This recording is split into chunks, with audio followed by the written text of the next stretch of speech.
Hey everyone, and welcome to another installment of N2WS's latest version release overview and demo. So I feel like we literally just had a release webinar, so it seems as if we're just really pushing these new versions out, so it's really, really exciting. This one, version 3.1, is once again going to be jam-packed, tons of new capabilities to show you all, so let's get started. So with you all today is myself. I am Jessica Eisenberg, Senior Global Campaigns Manager here at N2WS. And with me is Sebastian Straub. He is our Principal Solutions Architect and often dubbed IT Magician by those who know him. Sebastian, please say hello. Hello, everybody. Hi, Jessica. It's good to be back at one of our launch webinars once again. It's going to be fun. It is. It is. I'm excited. Okay, great. So for those of you on this session, again, thank you for joining, and please let us know where you are geographically in the comments. We always like to get to know our attendees a bit more. And do not hesitate to use that question box. We will 100% answer those questions either at the end of our session, or if we are short on time, we'll definitely get back to you with a personal email after that. Okay. Okay, so a good place to start before we dive into the capabilities is a bit of background and how we've come to be the leading AWS backup and disaster recovery solution on AWS. So the core capability of N2WS has always been, simply put, it's just the easiest way to back up and recover your AWS resources. We had a recent customer survey, and many respondents said quite succinctly that it's simple and it just works, and we hear that a lot. N2WS was born in the cloud, purposely built for EBS snapshot technology, leveraging that snapshot efficiency. And so what makes N2WS so easy and so intuitive is, first and foremost, it provides those flexible policies. So meaning I won't have to back up those instances at a maximum of maybe once a day anymore. So the great thing about the cloud is you can now back up every 5 minutes. And we have many customers doing this. Sebastian speaks to these customers on a daily basis. There's absolutely nothing preventing a company from having such frequent backups. And this is particularly because N2WS performs incremental backups, so you're not going to have many changes. And then that flexibility comes in. So let's say outside business hours, you can scale that frequency down to once or twice a day. So this is all done with just a few clicks, setting up the policy. And N2WS comes as a virtual appliance, as its own instance. It's already pre-configured. It's very easy to launch from AWS Marketplace. You just choose what region you want to run it in. And the great thing, and I think we don't talk about this enough, is that it's not a SaaS solution. And what are the advantages of that? It's huge. It means you aren't sharing your information with any third party. It's yours. It runs behind your firewall. You're not relying on those backups to be performed by some software company on your behalf. You have complete control of everything. And of course, there's that RTO. This is really our defining feature, is how fast you can get your data back, because all the backups in the world aren't going to help you if you can't recover quickly or if it's too complicated to recover. So you have that near instantaneous ability to bring back your workloads. And we have our newly re-engineered interface. That was from our last release. Customers really absolutely love the new makeover. And besides being just pretty, it was very important for us to make it as intuitive and as easy as possible, because you don't want that steep learning curve. And with N2WS, you don't even need a very in-depth knowledge of AWS to work our product. So there's tons more capabilities. Sebastian and I will get into it. But this is what kind of has made us, the leader in the AWS marketplace for almost a decade now, with many industry awards, and we are also a premier advanced technology partner in multiple categories. Okay, so this is what we call the 3 stages of AWS optimization. So AWS adoption is really complex. There's a lot of moving parts, and many IT heads are responsible not only for their data protection, but also their budget and making sure that their costs are optimized. So what we like to do is we like to guide our customers through this journey with their use of the various capabilities of N2WS. So I'm going to just run through the stages, and Bastian can give you a bit more information on the journeys that he's seen. But first, the very first step for every enterprise is, no matter what your vertical is or how large your environment is to make sure your data is protected. So this means you need to guarantee that you can quickly and completely perform your data recovery in case there is a failure. And the second step, once an organization achieves that basic protection and they start receiving those regular alerts that everything is okay, running smoothly, the next step is to start to increase that efficiency, cost optimization, scaling, time-saving features. And then that final stage of the journey is to adopt and refine a fully strategic data lifecycle management plan. And this is becoming very essential, especially for those enterprises who have compliance demands and they have to store large amounts of data for long periods of time. So, Sebastian, I know you work with the customers very closely, so maybe you can talk a bit more about what you're seeing exactly with this journey. Yeah, absolutely. I mean, you're right. When we first engage with customers, they have a specific headache. It's, I need to perform backups. So that's the step one, the protect. But you're absolutely right. Once that headache is very quickly resolved, then they move on to, okay, so now what other features do you have? And what comes to mind is the resource control. One company, Get, which is Uber's largest competitor in Europe, once Get deployed N2WS, they saw savings of $100,000 in the very first year, just simply by using the resource control alone. Resource control works like the light switch in your office. Why have the light on when you're not using it? And that's the same thing with resources in the cloud. It's very tempting to have them on, but they're not cheap. So this is exactly where we can intervene as well and automate this entire process to turn off instances when they're not needed. And the recovery scenarios, that's very similar as well, because once you start thinking, so protecting my databases, my file servers, that's going to become very easy. But then how do we get the data back into play, and how can I perform this very quickly? So the recovery scenarios is essentially a playbook. It allows you to define how should a failover occur and in which order, and then do it all at once, ideally just with a single mouse click. And in this case, DB, Deutsche Bahn, comes to mind. They utilize the recovery scenarios to perform failovers in regular intervals on their compute resources. And they have over 400 compute resources. And just recently, they performed a failover from one region to another and from another account to another account. And that entire failover, they were able to orchestrate this using the recovery scenarios in mere minutes. So this is really the evolution of how you're using the product. And then all the way on the right side of the screen, that's that last pillar, the optimize. Well, how about if we also start saving money for the storage? Because not everything needs to be available within seconds. And I see this evolution on that data sprawl. I remember back in the day when a few gigabytes, well, that was a lot of data. Well, nowadays, a Tesla is producing 15 gigabytes of data just once an hour.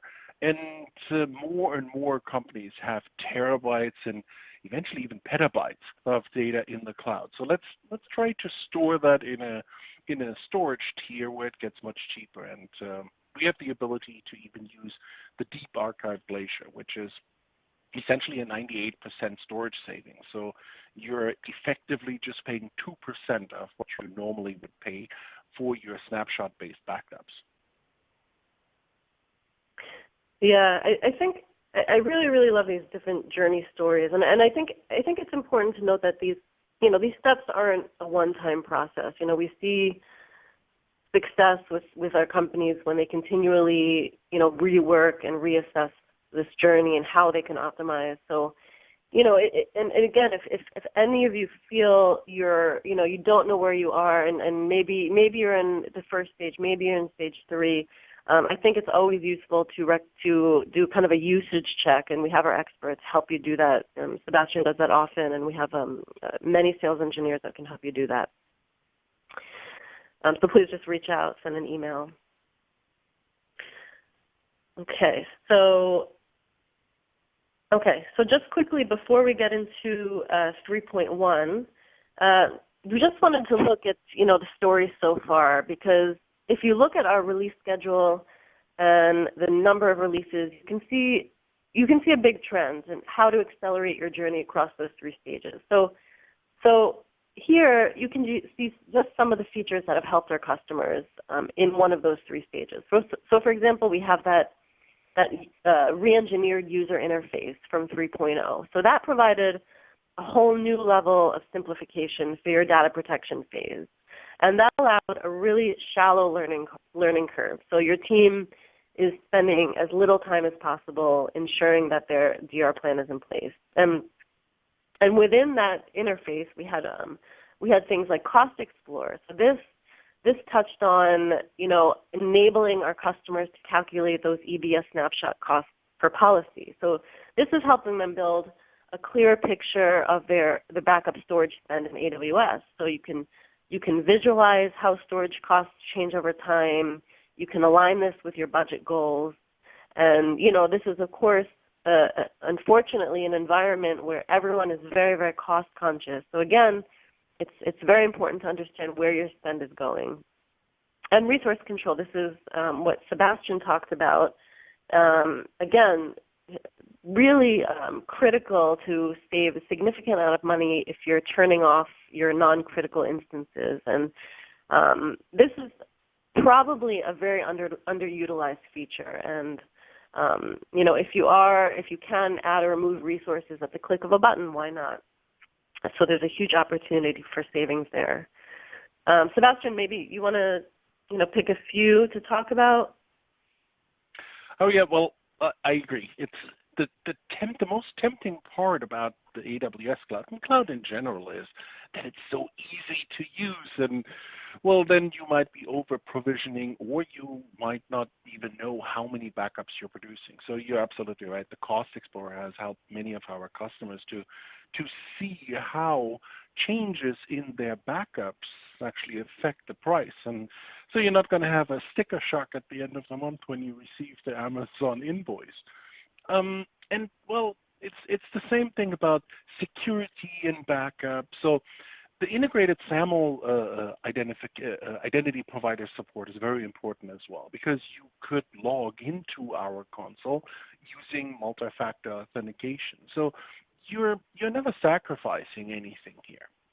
And we did already talk about the data lifecycle management. So why not think about how long do I really want to keep the data? And something else that comes up quite often when we discuss this with customers, they're saying, well, we have a certain budget, and this is what we can spend on storage. Well, how about if you think about maybe I don't need everything in snapshots, or the amount of time that I need the data to be stored in snapshots, and suddenly that same storage budget is going to take you much, much further. So instead of keeping 30 days worth of snapshots, why not keep a week worth of snapshots, and then take the rest of the budget to store that same data in a Glacier or a deep archive Glacier, and then literally keep the data for the rest of the year. It comes out to the same, but suddenly you have so much more data to fall back on. So yeah, that's definitely very important. These are some of the important features that sometimes, as you mentioned, go unutilized because there's some concern, how do I use this? And as you mentioned, if our customers reach out, we always have an open ear. We always respond with help where we can. Yeah, absolutely, absolutely. If you feel you're not utilizing the product fully, please, we can help you out with that. Okay, so now Okay, without further ado, let us get our hands dirty and dig into the brand new 3.1 features. Okay. Recovery scenario scheduling. Okay, so back in 3.0, we introduced recovery scenarios, which Sebastian talked about, and this is something customers have been waiting for a very long time. It gives you that ability to perform bulk recoveries, because sometimes you do need to recover multiple machines at a moment's notice. And with that, you can define the order of those recovery targets. Again, this is something actually a lot of people don't know, but you can choose your priority and define that order. And what's really great about this feature is that you can prepare yourself, meaning you can perform a dry run within that recovery scenario and be notified of any potential configuration issues. So this is giving our users the opportunity to tweak their parameters, and it gives them really optimal security and really minimizes that downtime risk. So Sebastian, please add anything to our existing feature. And now with 3.1, can you explain how this has been enhanced? Because we do always like to, push it up a notch and make our features better each release. Sure. So obviously the recovery scenarios, as I mentioned, when we included that into the product with 3.0, a lot of our customers immediately started using it because it's very convenient. It's that playbook, that orchestration on how to recover.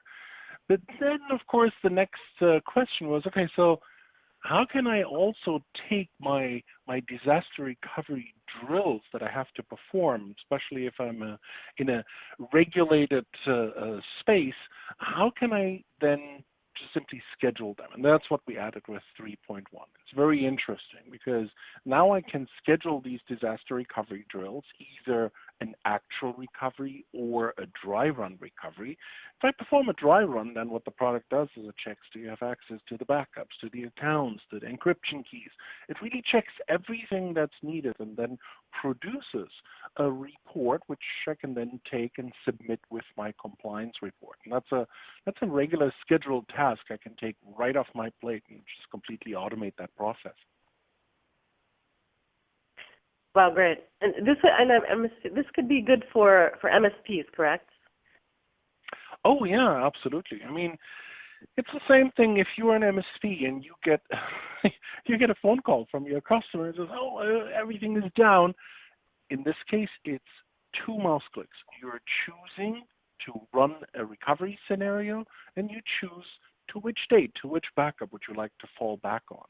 So in that case, I can then perform a complete failover literally in seconds.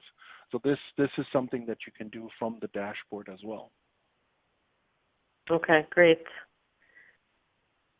Okay, so the next feature we have is EFS, cross-region disaster recovery. So EFS has been enjoying a lot of popularity. If you're not familiar, it provides file storage across many regions, many availability zones. You can just point your servers at a storage solution. All of your resources have access to it. As well, also a lot of on-prem solutions utilize EFS on the back end. So it makes no difference anymore if your resources are on-prem, on the cloud. So a few versions back, N2WS provided backup support for EFS. So Sebastian, what is new in 3.1 for this feature? Well, I almost want to say that we can take some credit, some small credit to make EFS a little bit more mainstream. Because EFS, as you mentioned, is a breakthrough. You essentially just point your solution, your operating system as it, and EFS grows with the company. It's a storage location that is, well, as the name suggests, completely elastic. It grows and shrinks with usage. And with version 2.6, we introduced the ability to back up EFS because, well, once you start storing data, the question comes, can I also back this up? And then, of course, well, what happens if there is an outage? And it does happen. Regions do go down. And that's what even Dr. Vogels from AWS always says. Everything fails all the time. And that does happen with AWS as well. So now with version 3.1, we have the ability to also perform cross-region backups. So even if an entire region fails, you're not going to lose any of this data. You can immediately, within seconds, be back in business with the data up and running. Great. Absolutely. So yeah, it's just a great way to just centralize your protection, automate even more. So great news. Okay, so next we have scan tags with custom tags. Okay, so tag-based backup, it's enormously popular for N2WS users. And what it does is allows customers to tag a resource, and that could be an EC2 instance, EFS, RDS instance, Aurora, DynamoDB, whatever it may be. And then N2WS is notified what to do with that resource. So this could be adding it to a policy, ignoring the resource, removing the resource from a backup policy. So previously, a tag named CPM backup was necessary to define that resource. So Sebastian, can you explain what can customers do now?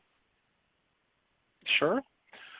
So as you mentioned, previously we had a tag that defined what we're going to do with this resource. And you even have the ability to push configuration settings through this tag.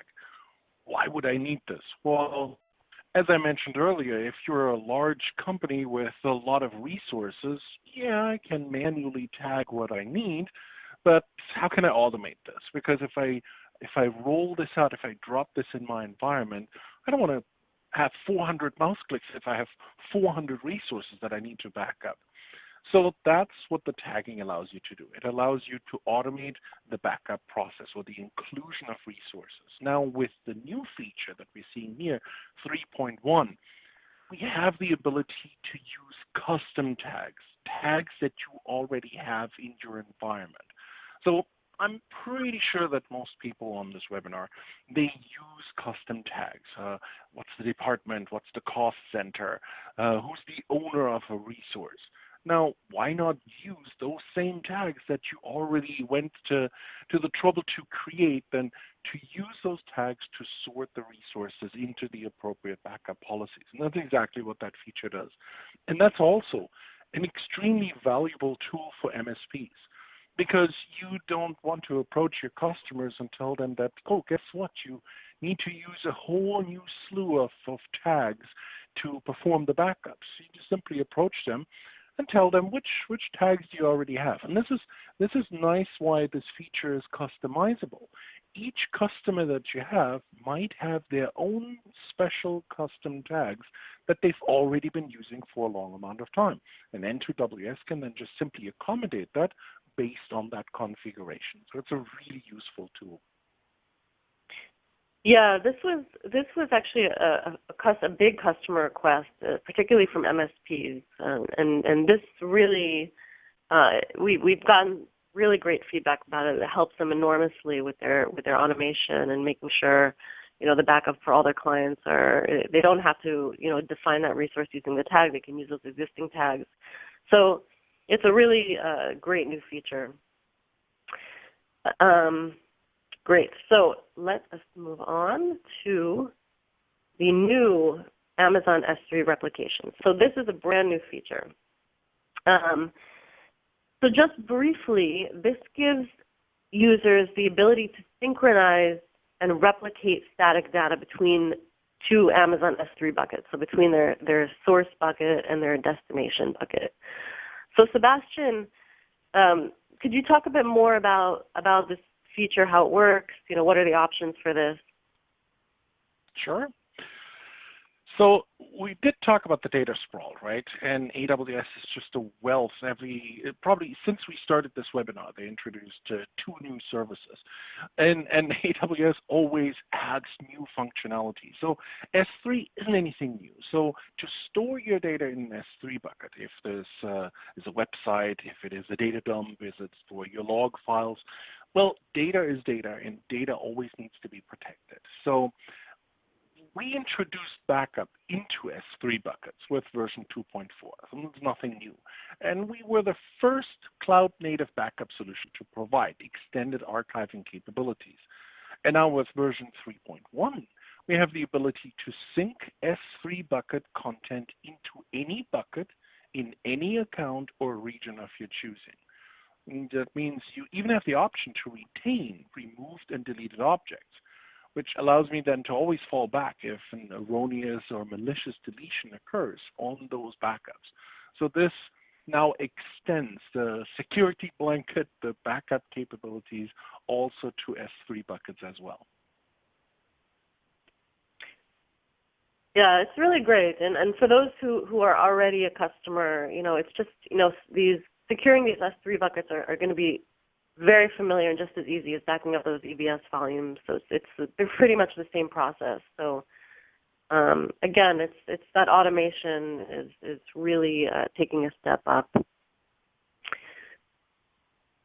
Okay, so now I'm actually very, very excited about this enhancement. So this is a big piece of version 3.1. You're not going to see this on the UI, but you will see a lot of great cost and performance savings with this enhancement. So as we mentioned, a few versions back, we added Store to S3. Most recently, we added Archive to Glacier. And again, huge customer request. We have companies saving tons on storage costs using this feature. So what our dev team did is they improved this in quite a few ways behind the scenes. So N2WS now reads snapshot data directly. So meaning previously, when data was copied to S3, we launched a worker instance, attached volumes to that worker, then read those volumes. And for those who are unfamiliar with the worker instance, this is just a temporary instance that's launched that performs the actual work. So now we're not initializing those volumes. We read the snapshot directly, and this leads to really great cost saving, speed, et cetera. I'll let Sebastian talk about those advantages. But Sebastian, what can a customer expect with this optimization? Well, so as you mentioned, with version 3.0, AWS has finally given us the ability to directly access the EBS snapshots. So we can now create snapshots, then query AWS to tell us which blocks within a snapshot have changed. And then we can request those blocks and archive them directly into S3 or the Glacier storage tiers. And this truly speeds up and streamlines the entire archival process tremendously. And with this, it creates far more flexibility and allows the increase of the archiving frequency for those workloads as well. And as you mentioned, so there is that entire work process where we have to rummage through the data on a volume, that's completely taken out. So this is a huge step forward, which then, of course, also opens up new capabilities as well. And I think you're going to go into the zero EBS snapshot as well, right? Yeah. So, this is the second enhancement. And again, savings on significant cost for customers. So previously, when customers utilized this copy to S3, it was necessary to keep at least one EBS snapshot.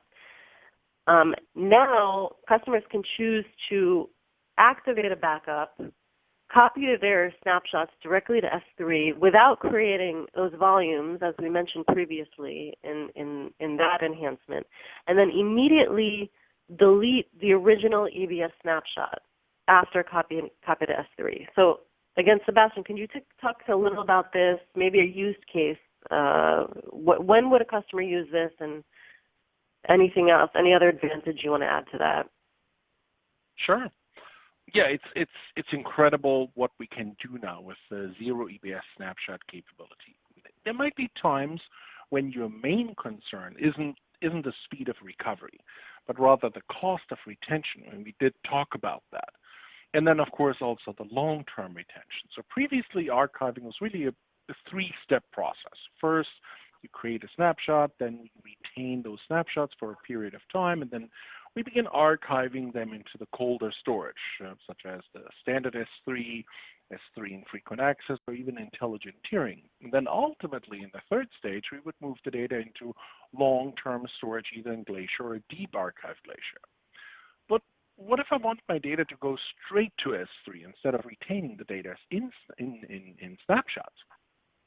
And Zero EBS Snapshots does precisely that. We take a backup using snapshots, immediately archive the backup, and then to delete the snapshot. We never hold on to the snapshot.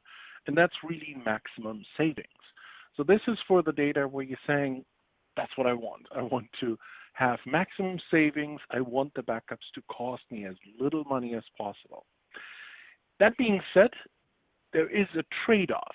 So you always have to keep in mind that the recovery from S3 does take a little longer than the snapshots. But again, there might be times where that is not an issue and where cost savings is the most important feature that you're looking for. Yeah, absolutely. Okay, and finally, this is our final enhancement or new feature rather. This is the new snapshot report. So every release we enhance our reporting. This is due to the fact that we have this metadata associated with a snapshot. So N2WS can now create a brand new EBS snapshot report, and this gives customers really valuable insight. This is actually data that's not available anywhere. It's not available from AWS. So something that's really exciting. Sebastian, can you tell us a bit more what customers will be able to see in this report, maybe trends that they can look at over time, other valuable data? Sure. So this is really directly related to what we were just talking about. There's this new direct EBS snapshot capability and these access options that we have. We can now also produce more insightful snapshot reports because of that. How much data is actually being taken up by a snapshot, and how much has the data changed? What's the amount of data that has changed? And all these key data points are now accessible in the new and improved snapshot view reports, which give you never before insight in your actual true usage patterns. And that's one of the reasons why the AWS invoices can finally lose their sticker shock value, and it's going to make things a lot easier because throughout the month you have the ability to review this information as well. Excellent. Okay. And it is demo time. This is where Sebastian gets his hands dirty. Time. It is. It's everyone's favorite time. All right. Let me go ahead and share my screen.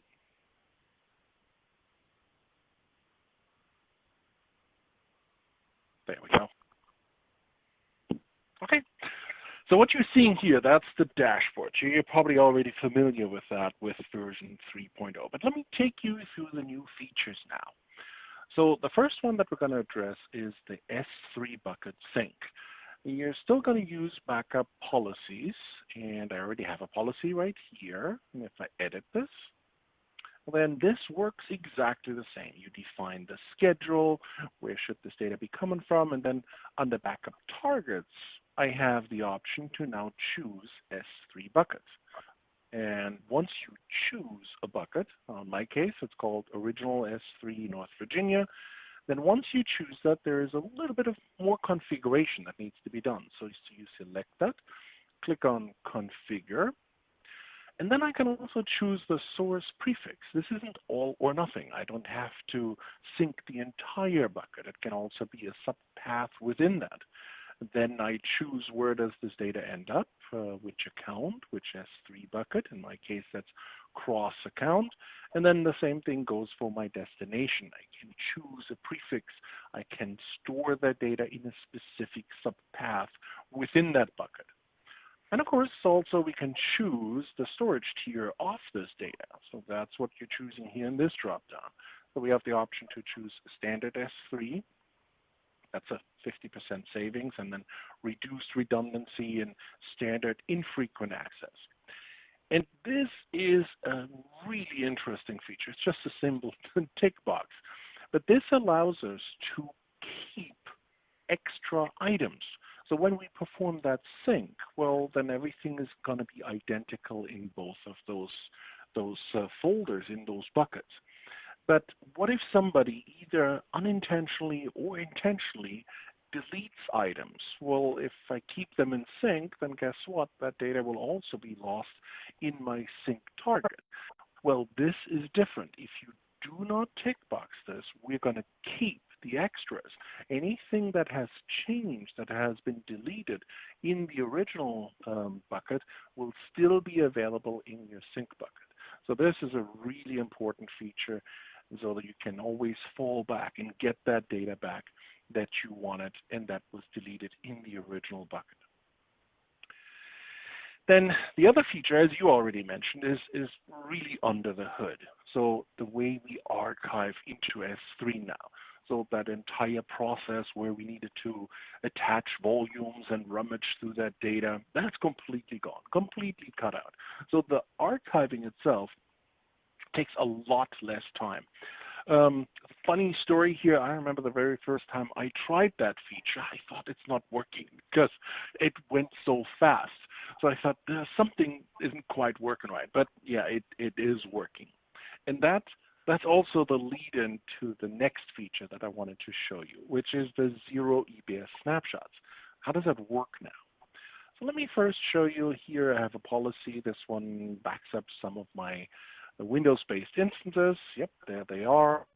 And then under the lifecycle management, this is where I can choose, well, how many generations of snapshots do we want to keep? And then ultimately, I can also start archiving. So I can say, well, I want to archive the data in S3, and I want to keep the data for X amount of time. And perhaps eventually, I also want to archive it into Glacier. And down here, as before in version 3.0, you can choose what's the different storage class that we're going to use. Again, there is a new tick box, and that one is right here. Delete instance snapshots from EBS after storing in S3. So when you choose that, what's going to happen is we will not retain snapshots for this. Everything that we're backing up will then be moved into S3 directly, and that's really where the maximum savings comes in. So this gives you the ability to only retain data in S3 instead of also having them as snapshots, and have this overlap. So I have some in snapshots, and then I have an overlap as I'm archiving into S3. That's no longer the case. Another feature that I want to show you is the tags. We did talk about this. So previously, we have this tag, the CPM backup tag, and the content of that tag is the names of the policy that N2WS will utilize. And this can also be multiple policies as well if there's overlapping policies. But as we mentioned, sometimes customers already have pre-existing tags, right? So why would I want, or why would I not want to use those pre-existing tags? So if I take a look at that, I might have a tag called department, and then the value might be finance. So let's use that to get an instance or resource into a backup policy. I'll show you how that works. So once again, we're going to take a look at my policy. And then instead of using the CPM backup tag or manually choosing a resource, all I have to do is I go to more options, and then you'll find this right here, custom tags. So now I can choose, well, based on the fact that there is a tag attached to that resource, and this can be anything, as you mentioned. All of the supported backup resources that we have tags, and this works then as well. So here I have my department, I have my finance, and that, based on that fact, that resource will then be sorted into this backup policy. Again, two tick boxes that are really worth talking about is name is prefix and value is prefix. What that allows you to do is, essentially it allows you to use wildcards. What if I have department 1, department 2, department 3, or what if I have finance underscore HR, finance underscore research and development? So when I tick box this, I can use wildcards and then sort these resources accordingly into backup policies. So once again, tick boxes are super important. Now, the next one I'm going to show you is EFS cross-region. And all you have to do is you choose your EFS, your Elastic File System, and I can either use tagging or I can do it manually as I'm doing right here. And then all you have to do is simply select DR, enable DR, and you can then choose disaster recovery into a different region. That's all you have to do. And then when the backup is being performed, then we'll also create a disaster recovery backup of that Elastic file system into the disaster recovery region. And then the recovery scenarios, that's the last feature that we also mentioned. So let me move over here and move this a little bit. So I already have some recovery scenarios available. So here, for example, this is a failover within my primary AWS account from Virginia to Ohio.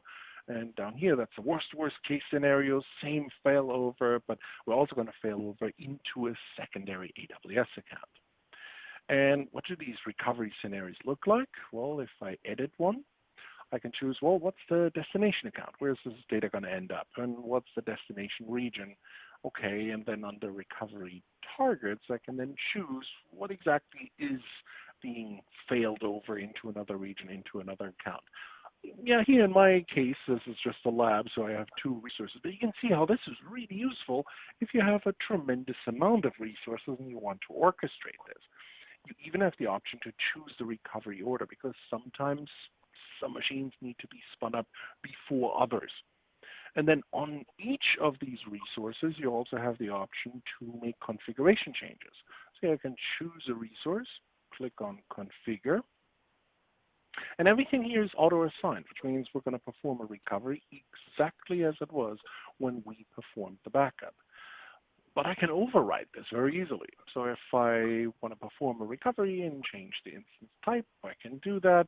At the VPC settings, I can change that. Maybe I want to perform a recovery into a different VPC, I can do that.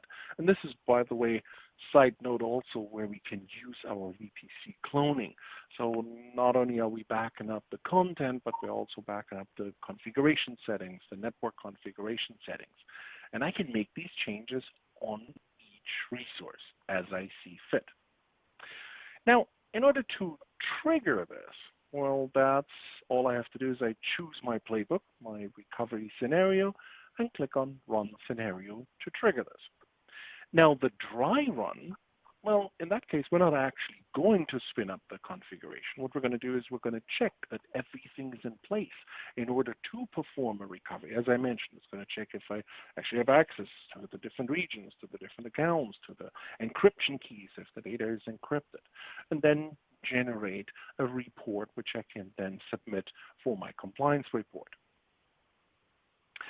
Now, the additional feature is, well, it would be great if we could also schedule these, and that's now a feature of version 3.1. So let me show you how that works. So we'll go back into the recovery scenario, and then down here we have a drop-down, and I can choose the schedule.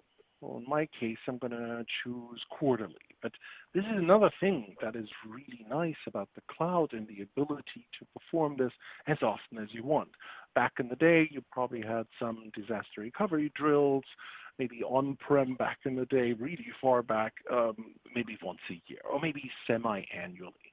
But quite frankly, there's nothing to keep me from performing dry runs of disaster recovery drills as often as I want. So why not make it quarterly in this case? And then I can choose what are we actually going to perform based on this schedule, in a dry run or an actual recovery, so that's an option as well. And then who's going to find out about this? Who's going to receive this report? Okay, so in my case, I'm going to make myself the recipient, and then when that dry run is being performed, then I will also receive that report, so I can go ahead and then submit that. So that makes it super simple. Let me show you how one of these dry run works. So this is one of my failovers into Ohio. That's my disaster recovery region because nothing bad ever happens in Ohio. All right, as you can see here, there's nothing here. So there are no EC2 resources. Now if I go back This is my failover. That failover is going to be performed. My destination region is Ohio. So I'm going to perform that that failover now. It's going to ask me, okay, so which recovery, which backup set would you like us to use? Let's do something interesting. Let's fall back on the 25th. And then I'm going to click on recover. It's going to say, sure you want to do this? You want to do it right now? Sure, why not? And then I can take a look in my recovery monitor, and it's going to tell me, well, this is currently being processed. But you don't have to take my word for it. So let's switch back to the AWS console, and I'm going to refresh this, and there we go. So all of my resources are spinning up now, and right now they're still in pending, and it's probably going to stay like that for another, 20, 25 seconds or so. But the beauty of all of this is that there is no guesswork. I didn't have to start puzzling together which resource goes with which instance and how do I recover this instance and which device do I need to attach this volume to. It's just simply being performed as I need it to happen. And that's really what makes my life as a backup admin so much easier. All right, so that was a high-level overview of the new 3.1 features. And as you mentioned, if any of our customers or prospects have an interest in this, we're more than happy to take them through an even more in-depth configuration presentation of these different features as well. But let me go ahead and stop sharing so we can go back to the slides.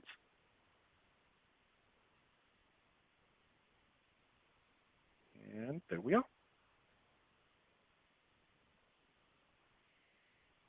Cool. Now, what you're seeing here on the screen right now, that's N2WS is used by an extremely large variety of organizations all across the different verticals. So we truly have everything represented here: transportation, space exploration, education, publishing companies, manufacturing. And honestly, N2WS is an enterprise-class backup and recovery solution. But the interesting thing is the cloud is a great equalizer. Even small and medium-sized businesses can now enjoy the same type of protection and features that were traditionally reserved for large enterprises.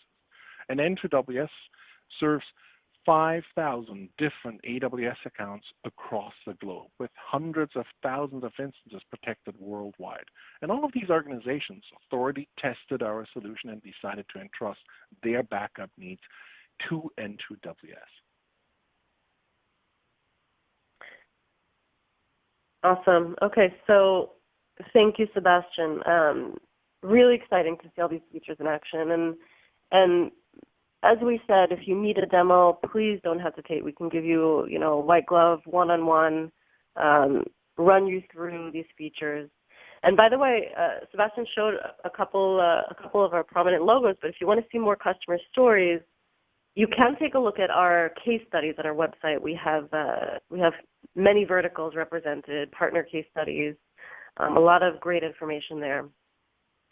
So just very quickly, I wanted to run through what the next steps are for our trial users and customers. So new users can start using version 3.1 today.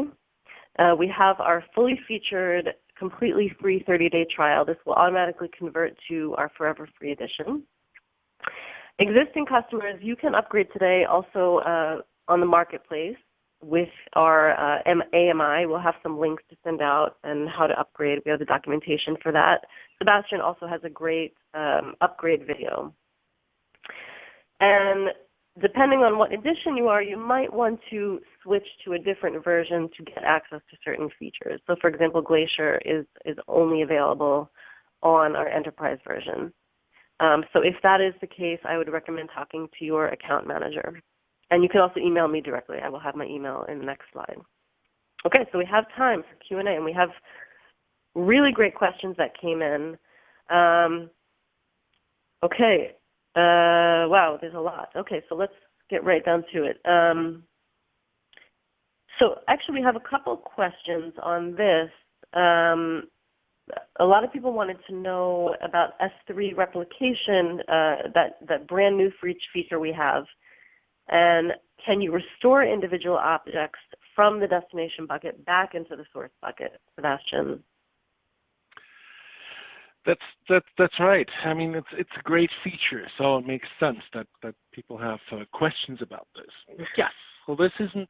I think a theme in our product is always it's never all or nothing. You don't have to recover everything if you don't want to. So in the destination bucket, you have the complete oversight of what we archived and what we synced into this, and then even kept items that were deleted in the original bucket.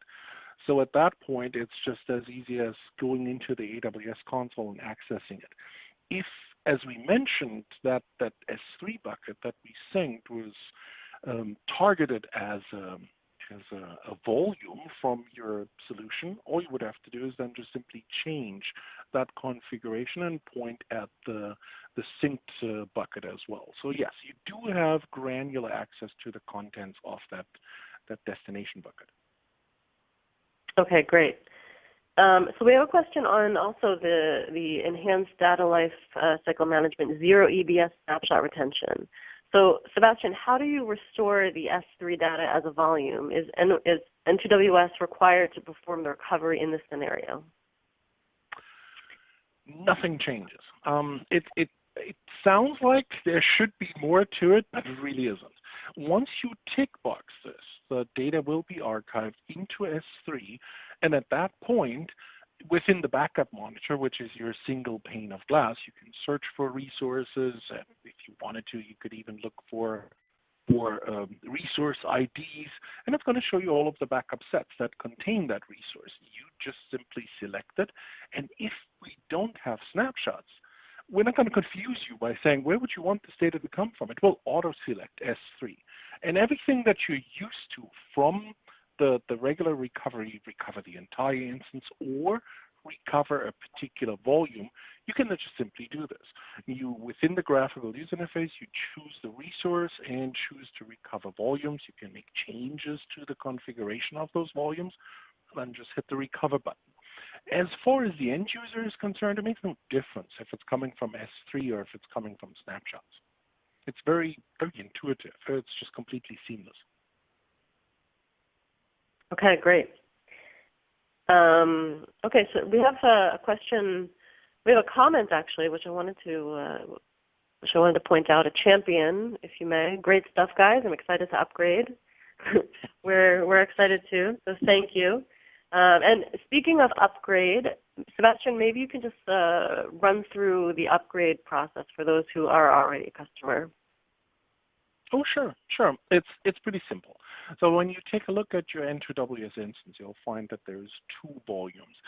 The first volume is the boot volume. That's the actual product. And the other volume that you have, that's the data volume that contains your entire configuration. And we have the ability to back up that into a disaster recovery account or into a different region.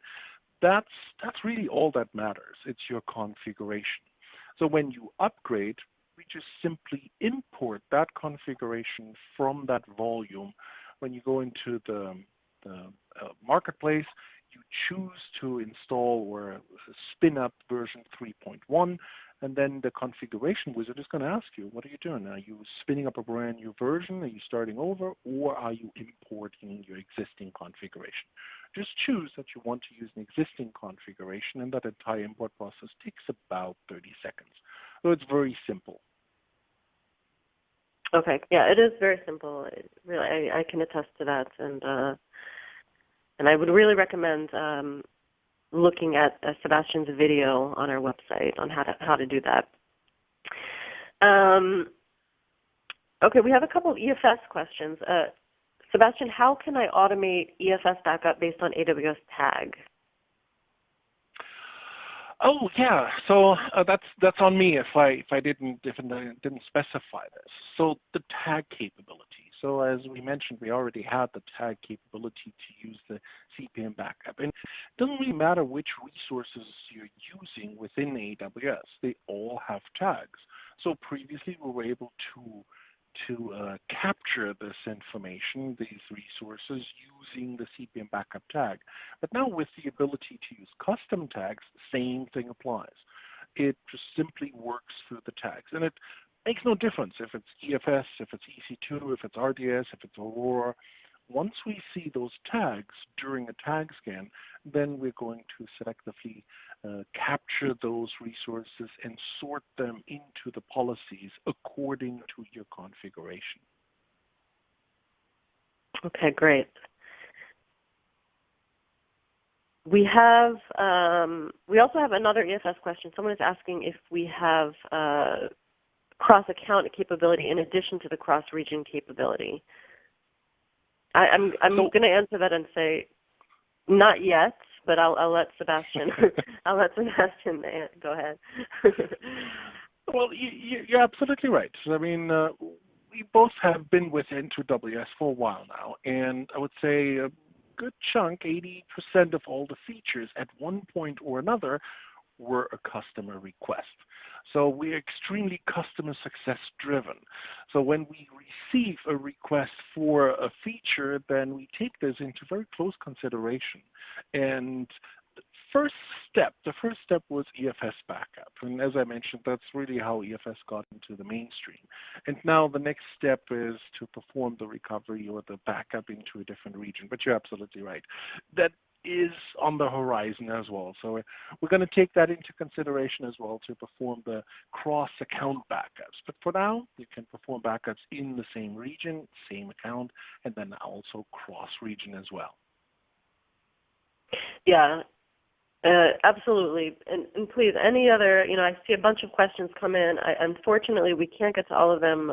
We are at the top of the hour. But again, if you have any feature requests, any asks, really, our dev team is constantly asking the sales team, what the field is seeing. So please email us with those requests. Okay, we only have time for one more quick one. Sebastian, can you integrate N2WS with other reporting solutions? That's an excellent question as well. So everything I just showed during the demo, you can process all of that through what we call the RESTful API. And you're right, so the information, these reports that we discussed, snapshot report, usage report, all of that can also be extracted from the product using the RESTful API. And then I could use the RESTful API to feed that information into a third-party log consolidation tool to then visualize this data. So that is absolutely possible. And the RESTful API can also be used to then tie our product into a ticketing system, just as an example. So it's extremely powerful what you can do with it. But the short answer is yes, absolutely. That can be done as well. Okay, perfect. I'm just going to forward here.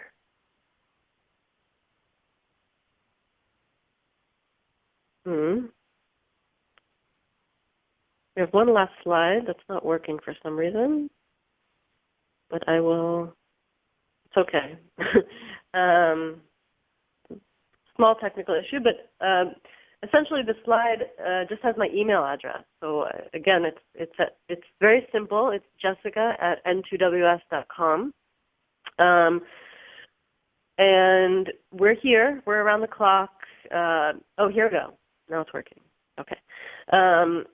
So you can email me directly. Our support team as well is global. We typically answer within the hour. Again, as we said, feature requests, please send them over. A demo, a trial install, please check out our website. We have lots of blogs and how-tos and lots of great thought leadership information there. And that's it. That's a wrap. So I really wanted to thank you all for joining us and for spending the hour with us. Again, the release webinars are always super exciting for us. It's just, everything is new, enhanced, and faster and cheaper, and it's just really exciting for us to tell our customers what's going on, and we hope you enjoyed it. We hope you had a fun hour. Sebastian, do you want to sign off? Absolutely. It's always a pleasure to do these webinars with you. It was a lot of fun, and you're right. We're always excited. I think we're true nerds. Yes, Now and forever. Okay. Bye, everyone. Have a great day. Bye.